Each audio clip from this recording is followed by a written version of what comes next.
दुनिया की कूटनीति अक्सर भीड़ देखकर करवट बदल लेती है। जहां ताकत दिखे वहां झुक जाना, जहां दबाव हो वहां चुप हो जाना। लेकिन इतिहास के पन्नों में दर्ज एक मुस्लिम देश ऐसा भी है जो कभी भारत के खिलाफ नहीं गया। वो दोस्त जिसने कभी इस्लामिक एंगल नहीं देखा, जिसने कभी सऊदी अमेरिका या फिर जॉर्डन जैसे देशों की नाराजगी नहीं देखी और भारत का साथ दिया।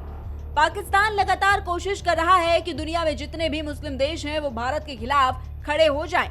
आए दिन पाक दिन भारत के खिलाफ नैरेटिव सेट करता है, भ्रामक खबरें फैलाता है, देश दुनिया में ये बताने की कोशिश करता है कि भारत में मुसलमानों पर अत्याचार हो रहा है।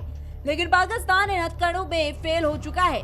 कई ऐसे इस्लामिक देश हैं जो OIC के मेंबर हैं, वो भारत के साथ खड़े हैं। कुवैत हो, बहरीन हो, जब भारत की तरफ से पहलगाम हमले के बाद डेलीगेशन भेजा गया था तब भी तमाम मुस्लिम देशों ने खुलकर भारत का साथ दिया था और आतंकवादी हमले की निंदा भी की थी।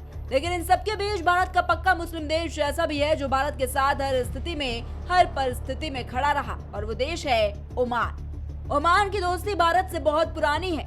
साल 1971 के भारत पाकिस्तान युद्ध में ओमान अकेला ऐसा मुस्लिम देश था जिसने भारत का साथ दिया। जब दोस्त जमाते हुए दुनिया की तमाम महाशक्तियों और दुनिया की राजनीति ने भारत को अकेला देखने की ठान ली थी और यहाँ तक कि अमेरिका ने भी भारत के खिलाफ समुद्र में अपना 7वां बेड़ा उतार दिया था, तब इस्लामिक दुनिया मजहबी एकजुटता के नाम पर पाकिस्तान के सुर में मिला रही थी और कूटनीति का हर दरवाजा भारत के चेहरे पर धड़ाम से बंद हो रहा था।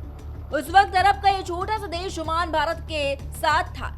तब से लेकर आज तक भारत और ओमान की दोस्ती हर गुजरते पल के साथ और मजबूत होती जा रही है। प्रधानमंत्री नरेंद्र मोदी फिर से अपने इसी पुराने और अपने गहरे मित्र देश की यात्रा पर जा रहे हैं। पीएम मोदी के इस दौरे में कई अहम समझौते होने हैं, जिसमें Bharat Oman free trade agreement पर दस्तखत होना भी संभव है। भारत के प्रधानमंत्री नरेंद्र मोदी 17 और 18 दिसंबर को ओमान की यात्रा पर रहेंगे, जो इस देश के साथ भारत की खास दोस्ती के नए आयाम लिखेगा। अरब देश और दुनिया के सबसे पुराने स्वतंत्र देशों में से एक है ओमान, जो अपनी प्राचीन सभ्यता, समुद्री शक्ति और सांस्कृतिक विरासत के लिए जाना जाता है।